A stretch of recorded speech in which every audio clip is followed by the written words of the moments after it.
قصد داریم که از پشت پرده های کلاهبرداری مؤسسه مالی اعتباری سامر الحجج با همکاری برنامه ماحصل احسان علیخانی که تهیه کنندگی اون رو بر عهده داشت از کلاهبرداریاشون بگیم، از اینکه چجوری روی سادگی مردم این احسان علیخانی اسکی رفت و اومد مؤسسه مالی اعتباری سامر الحجج رو با کلاهبرداری ها و بازی ها با بازی با واژه ها مردم ساده ما رو گول زد و باعث شد که خیلی از مردم پولای خودشون رو روونه حساب‌های مؤسسه مالی اعتباری سامر الحجج بکنن که بعد از اون هم خبر رسید که مدیرانش فرار کردن، مالباختگان ریختن تو خیابون و خبری چند ساعت گذشته در اخبار شبانگاهی شبکه 3 منتشر شد که یکی از متهمان اصلی پرونده سامر الحجج فرار کرده و من فکر میکنم که طویله است تا اینکه زندان باشه، تا اینکه افراد اونا دستگیر میکنن. نمیدونم چجور فرار میکنن. حالا گوش بدیم این مجری اخبار شبانگاهی رو ببینیم که چی گفته و چه اتفاق افتاده و کی دستگیر شد و فرار کرد. یکی از متهمان پرونده سامن الحجج فرار کرد. آقای افتخاری، سرپرست دادگاه‌های کیفری یک استان تهران، این خبر را به ایرنا داده و گفته پرونده مؤسسه مالی و اعتباری سامن الحجج 3 متهم دارد که یکی از آنها فعلا متواری شده. حجم مالی پرونده شرکت تعاونی اعتباری سامن الحجج حدود 12,000 میلیارد تومان است و 360 شاکی دارد. تا الان 7 جلسه دادگاه این پرونده برگزار شد. 7 جلسه دادگاه و 12,000 میلیارد تومان. حالا این مؤسسه مالی اعتباری سامر الحجج کی بوده؟ ببینید احسان علیخانی چقدر آدم زرنگیه. این تیتراژ ابتدایی برنامه ماه عسل سال 1394، لوگو شبکه 3، لوگو ماه عسل و خیر سرشون هم تو ماه مبارک رمضانه. ببینید نوشته گروه اجتماعی شبکه 3 با مشارکت باشگاه فرهنگی ورزشی سامر الحجج علیه السلام تقدیم می‌کند. چون میدونستن مؤسسه مالی اعتباری سامر الحجج مجوز نداره، اومدن ببخشید اسخای میکنم مردم رو گاگول فرض کردن. بعد اینجا نوشتن باشگاه فرهنگی ورزشی، یعنی اصطلاحاً اومدن کلاه شهری گذاشتن و به جای اینکه از مؤسسه مالی اعتباری استفاده بکنن باشگاه فرهنگی ورزشی استفاده کردن. بعد جالبه میدونید که مؤسسه مالی اعتباری سامر الحجج یکی از اسپانسرهای اصلی برنامه ماحصل بوده که انتهای هر برنامه به میهمانها کارت هدیه میداد. حالا ما نمیدونیم تا کجای دنیا به باشگاه دارها کارت هدیه میدن. گوش بدید اینجاش نگاه کنید، این کارت هدیه هستش که دارن به میهمانها میدن. اینجا حسنا خودش هم میگه، گوش بدید. باشگاه فرهنگی ورزشی سامن الحجج علیه السلام یه کارتای هدیه‌ای داره که تقدیم شما می‌کنه. خیلی ممنون لطفاً که تو روزهای خوبتون خیلی ممنون. مادر خیلی ممنون. شما این تقدیم شما، اینم تقدیم شما باز به نمایندگی از همه شما. بسیار عالی. من گفتم باشگاه فرهنگی ورزشی سامر الحجج. بعدش هم جالبه که بعدش هم میگفتم برید حساب باز. حالا آقای توکلی نماینده مجلس نهم که الان در حال حاضرم عضو اصلی مجمع تشخیص مصلحت نظامه، خیلی جالبه. میگفتش که این مؤسسه از سال 93 مجوز نداشته. آقای احمد توکلی که عضو مجمع تشخیص مصلحت نظامه، حالا ویدیوش هم میذاریم گوش بدید. شما چرا جلوی برنامه ماحصل رو نگرفتی و فشار نیاوردی به مدیران صدا و سیما که قشنگ اسم ایشون به عنوان اسپانسر اصلی پخش بشه؟ گوش بدید آقای احمد توکلی چی میگه. یادم میاد سال 1393 بود، من از طرف مجلس 9 در شورای پول اعتبار عضو بودم. وقتی گزارش آوردن که این مؤسسه بازرسی بانک مرکزی رو راه نداده، من دفاع کردم از انحلالش. اصلا بازرسا راه نداده. ببینید چقدر پشتش پر بوده. جوازم نداشته اومده اسپانسر شده. گوش بدید. خب ولی برای آورد انحلالش 1.5 سال تمام، یعنی از کرکوپر یامین پور هم ریخته. برج تیر 93 تا برج 1094 این کار رو عقب انداختن، اجرای این مصوبه شورای پول اعتبار رو. خب تابلو عقب میندازن به خاطر اینکه میخواستن مردم رو هدایت بکنن به سمت مؤسسه مالی اعتباری، مردم ساده ما رو که پولاشون رو بریزن، بعد کاشف عمل بیاد که پولا رو زدن به جیب و فرار کردن. خب فرصت طلایی دادن به یه آدمی که میدونست. حالا جالبه که من از اینجایی در اومدم، از تو شورای پول اعتبار رفتم خونم تو ده، کسی زنگ زد گفت من میخوام بیام دیدنت. گفتم بفرمایید، هوا اونجا خوبه. گفتش که من میخوام با آقای فلانی بیام. میگه فکر کردم این اسم خیلی آشناه. روزایی افتاد که همون مدیر عامل مؤسسه میگه. گفتم با او حق نداری بیای. یعنی ایشون میدونست که کی رو باید به استخدام در بیاره که اینجور موقع به دردش بخوره، در حالی که کاری ممکنه بلد نبود. فرد ببینید انقدر از این لابیا پشت پرده مجلس میفته، حالا یکیش آقای توکلی داره رسانه میکنه، خدا میدونه چند تا از این لابیا پشت پرده اتفاق افتاده و که روح من شما هم خبر نداره از اونها. تو اونجا چیکار میکنی؟ من مشاور روابط بین المللش هستم. خیلی خواهی کردم باش، گفتم شما بکش کنار، اصلا خوب نیست. دیگه نمیدونستم بانک مرکزی 1 سال و نیم مثلا پولش میده، خیلی کار تونستن بکنن، پولا جابجا کنن، خونه ملک بخرن و بعدم بانک مرکزی همش بگه این فرد تمام کشورش به هم میریخت. الفاظی که داره میگن که تو گزارش بانک مرکزی است که اینا ضد امنیت ملی در رفتار کردن، بازار مختل کردن، مردم ضد نظام سرمایه شمشون کم کردن، از بین بردن. بعد نسبت‌های متعدد دیگه بهش میده. وقتی اینجوری بوده چرا اجازه دادین کار کنه؟ بله به همین راحتی خیلی راحت میان اسپانسرش میکنه. آقای توکلی هم اینجوری که داره صحبت میکنه بانک مرکزی نیست، طویله است دیگه. بعد این آقای احسان علیخانی که تو برنامه خودش میاد رو اسپانسر میکنه، چه اتفاقی میفته؟ مردم میرن حساب باز میکنن و تهش میشه این. گوش بدید.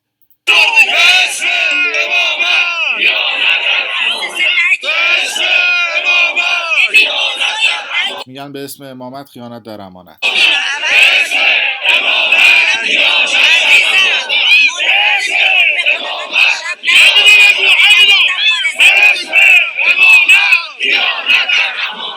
حالا یه تصویری بعدش اومد بیرون که میگفتش که متهم ردیف اول پرونده مؤسسه مالی اعتباری سامر الحججی که رادیو فردا هم نسبت به این قضیه واکنش نشون داد. این تصویر ابوالفضل میرعلی هستش به عنوان متهم ردیف اول که میگن گویا فرار کرده. حالا ببینیم تصویرشو.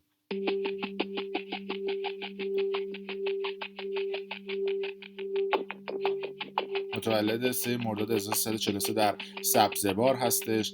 مؤسسه سامر الحجج رو سال 80 ثبت کرده اما فعالیت رسمیش رو سال 86 آغاز کرده. بله اسم اصلیش هم مؤسسه سامر الحجج، فکر میکنم دانش آموزان سبزواره، همچین چیزی باید باشه.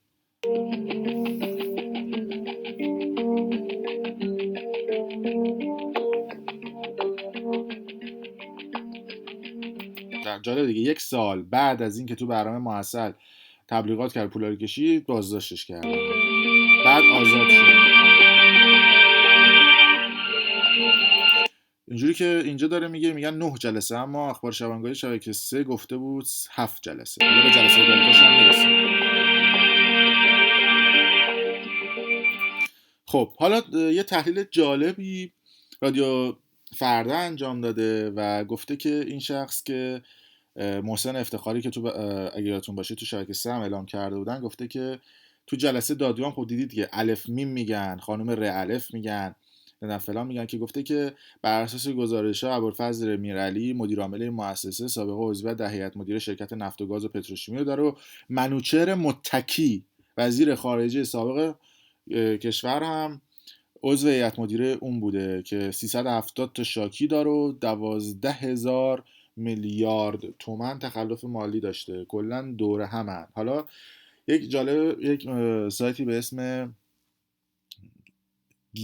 گیلنگا همچین چیزی آره گیلنگا اومده راجع به صدا و سیما هم انتقاد کرده و انتقاد درستی کرده. گفته که خبر گریختن متهم 12,800 میلیاردی که حالا یه عده میگفتن 12,000 میلیارد، اون خوردش رو هم دیگه کلا گذاشتن کنار.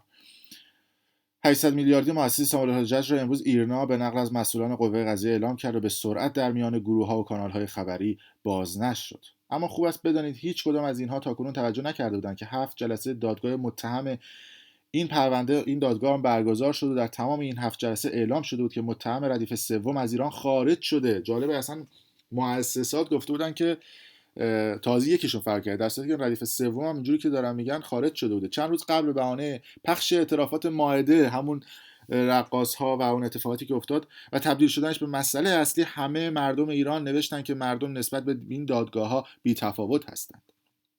نوشتم که برای هیچ کس مهم نیست که جزئیات این دادگاه چیه، پولها چرا از ایران خارج شد و چه کسی وام گرفته.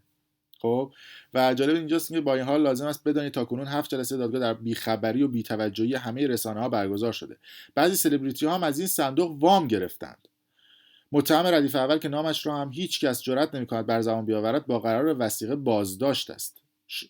شما سوال کنید چقدر وثیقه برای پرونده 12,000 میلیاردی لازم است؟ متهم ردیف دوم همسر متهم ردیف اول و دختر یکی از ائمه جمعه یکی از شهرستان‌های استان خراسان رضوی است. اگر صدا و سیما و رسانه‌های آزادی داشتیم، باید تمام محتویات این دادگاه به صورت زنده برای همه مردم پخش می‌شد تا به بخش مهمی از فساد اخیر پی ببریم. اما دریغ و درد که بی‌توجهی ما نسبت به این مسائل و واکنش‌ها تند و تیز نسبت به موارد دیگر کم می‌شود. نکته اینجاست یک طرف برای مردم سوژه سازی می‌کنند و طرف دیگر هم به همان توجه می‌کند. یک روز حضور زنان در ورزشگاه، روز دیگر اعترافات مائده. در سایه این سوژه سازی جلسات دادگاه یکی پس از دیگری در سکوت برگزار می‌شود و هیچ کس نمی‌پرسد پول‌های این مؤسسه چرا به پاکستان رفت و چگونه به نوع دیگری به ایران بازگشت. یعنی یک حرفی میزنه از قول پولشویی و این صحبت‌ها و جالبه بدونید که یک صحبتی رو کرده بودش این برادر و دوست گلمون و گفته بود که ادغام بانک مهر اقتصاد و مؤسسه سامر الحجج، گفته بود که اگه این دوتا ادغام بشن دیگه هیچ کلاهبرداری صورت نمیگیره و خیلی جالبه که بریم این صحبت‌ها رو بشنویم. قالب برنامه ششم و قانون احکام دائمی مواردی تصویب شد و برای ابلاغ به بانک مرکزی ابلاغ شد که الحمدلله امروز میتونیم به اطمینان بگیم که امکان ایجاد مؤسسه غیر مجاز در کشور تقریبا ممکن نیست. آره حالا وایسید از الان به بعدم تماشا کنید، این ویدیو ذخیره میشه و میمونه. ببینید از الان بعد باز چقدر کلاهبرداری میکنن. نوندونیه دیگه، دور همه. بانک مرکزی با توجه به قوانین لازمی که دریافت کرده با اقتدار با ایجاد هر عنصر نامطلوبی در عرصه پولی و بانکی کشور میتونه به قاطعیت برخورد کنه و از شکلگیری اونها به صورت قاطعانه جلوگیری کنه. حیدری از بازداشت 2 کارمند بانک مرکزی هم در جریان پرونده مؤسسات غیر مجاز خبر داد و گفت این دو به علت تخلفات داخل و خارج از بانک مرکزی بازداشت شدن که پروندهشون در دست بررسیه. حیدری اشاره هم به روند ادغام مؤسسه تعاونی اعتباری سامل و مهر اقتصاد در بانک انصار و ادغام 3 مؤسسه مالی اعتباری کوثر، بانک حکمت و قوامی گفت هیچ جای نگرانی برای سپرده‌گذاران این مؤسسات و بانک‌ها وجود نداره و حتی لحظه‌ای در کار روزانه اینها وقفه‌ای صورت نمیگیره. یعنی دروغ میگن در حد لالیگا، یعنی ببینید هیچ گونه وقفه‌ای صورت نمیگیره و اگه نمیشه خب همون اول جایش نمیگفتی که 12,000 میلیارد تومان دزدی نکنن. بعد جالب بعد از اونم خبر رسیده بود که این مؤسسات سود 89% داده بودن. استر اینجا رو گوش بده، ما میذاریم برای مردم، شما مطمئنا این ویدیو رو میبینید. نه ایدی هم امیدوارم کسی که میشناسن بهش نشون بدن. ببینید چی میگن. آمارایی دارم که بعضیاشو اشاره میکنم. ما مورد داریم مثلا توی مؤسسه سامر الحجج 89% سود میگرفته. 89% سود میگرفته. البته اینا همش به مرجع قضایی منعکس شده.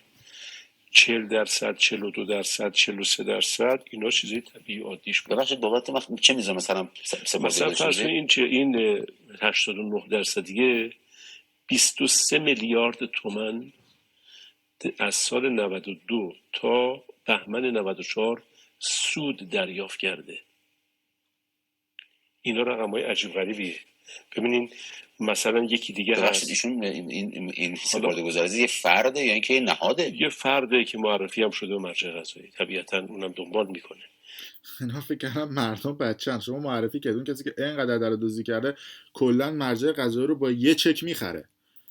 یا اینجا یه کسی دیگه من دارم که 11 میلیارد تومان سود گرفته. دارم باز اینجا 5 میلیارد تومان گرفته. یه مورد دیگه اینجا دارم 15 میلیارد 800 گرفته. سودش 40% البته اینا. یعنی اینا رقم عددی است که از کجا می آورده اون مؤسسه؟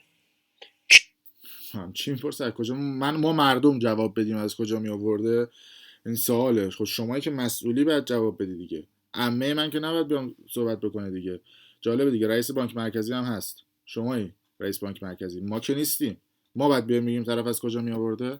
چه کاری انجام داده که 89% سود داشته؟ پس سپرده‌گذار جدید میگرفته به این میداده. بله، سپرده‌گذارایی که برنامه مؤصل آقای احسان علیخانی اونها رو تحریک میکرد برای مؤسسه مالی اعتباری سامانه الحجج برن پول واریز بکنن و بعد از اونم پولها رو میگرفتن و پولشویی میکردن و انواع اقسام دل و دزدیایی که مشخص. مرسی. حتما ویدیو رو لایک بکنید، کانال برنامه پشت پرده رو در یوتیوب سابسکرایب بکنید، ویدیو رو به اشتراک بذارید و مرسی که تا این لحظه با ما بودید.